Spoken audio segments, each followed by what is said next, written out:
রাষ্ট্র কাঠামো মেরামত বিষয়ে লালমনিরহাট, কুড়িগ্রাম ও গাইবান্ধায় চলছে বিএনপির প্রশিক্ষণ কর্মশালা। এ নিয়ে বিস্তারিত জানাতে লালমনিরহাট থেকে আমাদের সাথে যোগ দিচ্ছেন সহকর্মী মাহফুজ রহমান। মাহফুজ, তারেক রহমান কখন বক্তব্য রাখবেন এবং এই কর্মশালা ঘিরে নেতাকর্মীদের মধ্যে উৎসাহ উদ্দীপনা কেমন দেখছেন?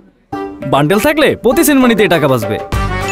বিকাশ সেনমানি বান্ডেল কিনে জিতুন প্রতি লেনদেনে।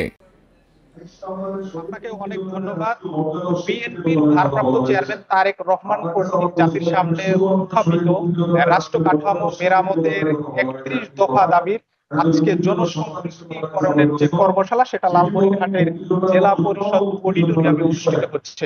আজকে মঙ্গলবার সকাল ৯টার দিকে বিএনপির কেন্দ্রীয় যুগ্ম মহাসচিব শহীদুদ্দিন চৌধুরী এরই আজকে প্রধান অতিথি থেকে আজকে এই কর্মশালার উদ্বোধন করেছেন। একটু জানিয়ে রাখি যে আজকে লালমনিরহাট জেলা বিএনপির সভাপতি অধ্যক্ষ আসাদুল হাবিব সভাপতিত্বে আজকে এই অনুষ্ঠান কর্মশালা অনুষ্ঠিত হচ্ছে। এখানে লালমনিরহাটের ৫টি থানা থেকে বিভিন্ন নেতাকর্মী এখানে অংশগ্রহণ করছেন। এখানে আমরা দেখেছি যে আজকে রাষ্ট্রীয় কাঠামো মেরামতের যে বিএনপির ভারপ্রাপ্ত চেয়ারম্যান তারেক রহমান কর্তৃক যে ৩১ দফা দাবি, সে দাবি সম্পর্কে এখানে কিন্তু আলোচনা করা হচ্ছে এবং নেতাকর্মীদেরকে আগামী দিনের যে বাংলাদেশ সমৃদ্ধির বাংলাদেশ হবে, সে বাংলাদেশের কিন্তু আজকে এখানে যে কর্মশালা সেটি অনুষ্ঠিত হচ্ছে। আমরা দেখছি যে এখানে নেতাকর্মীরা স্বতঃস্ফূর্ত ভাবে অংশগ্রহণ করেছেন।